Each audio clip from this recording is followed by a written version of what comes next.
Hi, I'm the Prodigal Fish, and welcome to Fractured World History. Part 2, here we go. We're going to talk about what the is a Thunder Warrior. Well, right off the bat, why should you care? Well, I don't know. You clicked on the video. I'm assuming if you clicked it, you want to know, so here we go. Once again, I'm not going to read off a wiki. This is just off the cuff and to make you feel as if you're sitting in the same room with me. So what is a Thunder Warrior? Well, the short version is it is a prototype Space Marine. That was it. Thanks for following the video. No, I'm kidding. Right after the golden age of technology, you have the, what do the kids call it? The Age of Strife. And the Age of Strife was after Slaanesh was born, and the Men of Iron, the robots, rose up and fought against mankind. Terra is cut off by itself. It is run by, well, really just barbarians. If you've seen Mad Max, it is essentially Mad Max, but with cybernetic augmentation. During this time for 5,000 years, the planet is chaos. There are cataclysmic battles happening around the planet where millions of people are dying. And what's left of the resources are just, well, they're gone. There's practically no animals anymore. There's hardly any water. The planet's just really hard to live in. The whole time, the Emperor is living in the Himalaya Mountains in his laboratory, because he really was a scientist before he became, the demigod that everybody worships now, because they're dumb. While he was there, he realized that humanity was going to die, and it was going to get wiped out, and he needed to change stuff. So what he did is he gathered a bunch of like-minded scientists, like Malcador is one of his good friends, and a whole bunch of the Perpetuals. He did some genetics, he took his DNA and he created the very first prototype Space Marines, known as Thunder Warriors. What these guys were, is they were essentially more aggressive Space Marines with mental disorders, violent, and they just loved to fight. And that was their whole purpose. They were just there for battle, because he realized in order to fight the things on the planet, he had to have things that were equally as violent or more violent.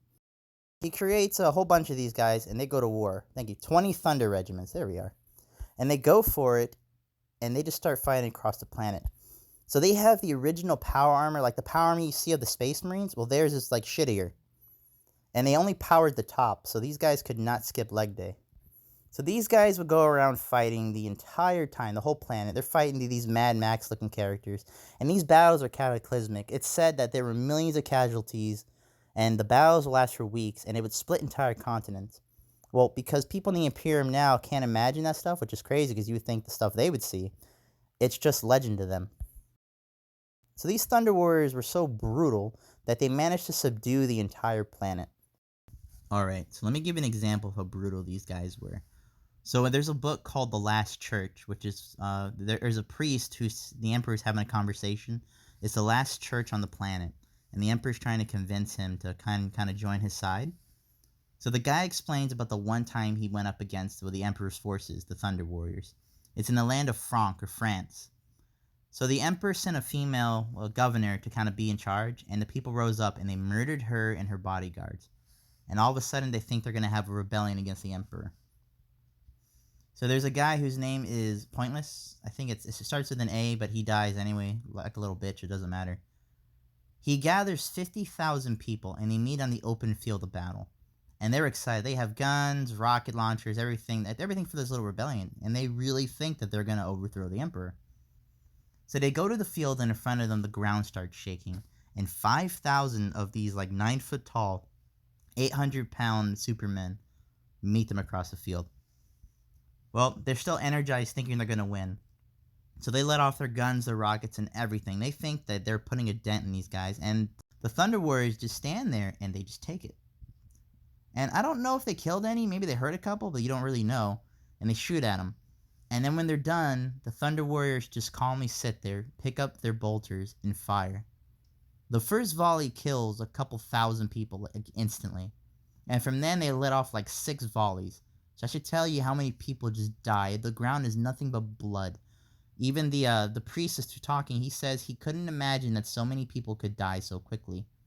At this point, the people are screaming and they're running away, begging for mercy as the ground starts shaking. And these 5,000 Thunder Warriors sprint across the field, faster than an Olympic runner, and they cut these people down to the last, with their hands, their guns, their chain swords, anything. The only person who survives is the priest, because he got lucky, because he got hit in the back of the head and he looked dead. So that's pretty much the Unification Wars. Everywhere they went, there was no mercy, no pity, only death. Because that's what they were meant to do, and the Emperor knew exactly why he made them. And right at the very end, unfortunately, they we'll get to that. So the Emperor knew that he needed something violent, but Thunder Warriors were kind of like a means to an end. They weren't meant to be the first Space Marines. They were just meant to be like, I don't know, something. They're practically scratch-off tickets, and he was trying to win the lottery. It's probably a good example. What he would do at the beginning is he just wouldn't replace their numbers if they died in battle. But that wasn't working because these guys are too badass. So he altered their genetic code. So these Thunder Warriors had very short lifespans. And they would go insane or just die. And he was worried because he knew that once people start realizing that Bob, who was healthy last week, is just dropping dead, there might be something up with that. So his original Space Marines, they weren't like kids. Like Space Marines now, they're like teenagers usually. So what he did is he used his willing friends, his personal bodyguards who volunteered for the augmentations at first, to prisoners, to just normal grown-ass men, which is why when they got older, their bodies would reject the treatment. That's why if you're going to be a Space Marine of the original, you had to be very young. The Thunder Warriors started noticing that something was up, and there was actually talk that they were probably going to turn on the Emperor. They fought for the whole planet, and the last battle was in Mount Ariyat, Turkey. And the whole planet was won. Everybody was excited. They're cheering because now they can help the Emperor in his glorious crusade, except that never happened. Because it turns out the Emperor had his custodies. If you don't know what those are practically the apex predators of of the Imperium. These guys they ain't no joke. The Emperor knew that there was nothing on that planet that could beat the Thunder Warriors, so he brought his own personal guards, and they slaughtered the entirety of the Thunder Warriors, almost to a man. A good amount got away. We'll talk about that in a little bit. That's pretty much it. The Emperor didn't want... He had to lie and make his own propaganda, because he had to make sure that, in order for his narrative, that people had to believe that he single-handedly united the planet, that there was no help. But they gave the Thunder Warriors like a heroic hoorah, saying they died at the final battle. But it's all a lie. I know, grimdark, I love it, right? The Thunder Warriors that did escape, when they realized that they were nothing more, than clones, haha, they escaped. Well, some of got escaped, and because the Imperium was so convinced that they wiped out the Thunder Warriors, they didn't bother going out to look for them. And you might be asking, did the Thunder Warriors and Space Marines ever fight? And they actually did.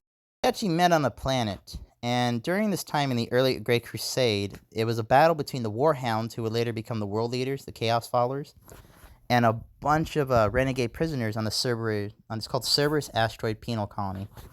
And there was a rebellion.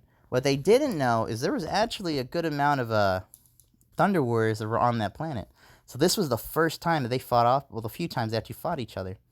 Now, you would be asking, I don't understand, if the Space Marines are so badass, why would it even matter? Well, Thunder Warriors were actually better than Space Marines in combat, where a Space Marine is technically smarter and, he's more normal. He can understand the concept of peace. A Thunder Warrior could not. And so they would go at it. And it was said that every time they went on one-on-one, it would take 3 or 4 Space Marines just to kill one Thunder Warrior. If that should tell you how badass those guys were. So yeah, pretty sad if you think about it. That really, in the end, they were just a means to an end, but they were so badass that the Emperor knew that the only thing that could kill them was his own guards. Yeah, like I said, these are just going to be quick. They're not going to be off the wiki, and I'm not going to have drawn out set pieces. It's just like we're having a normal conversation. I appreciate you listening, and well, if you like the video, please go ahead and like and subscribe. I'll get better as we go along. I'm trying to do this while my kid's taking a nap, but yeah. If you guys have any questions or comments, or if I missed anything that you can think of, go ahead and put in the comments or send me a message. And yeah, I'll see you guys in the next one. This is the Prodigal Fish, signing off. Bye.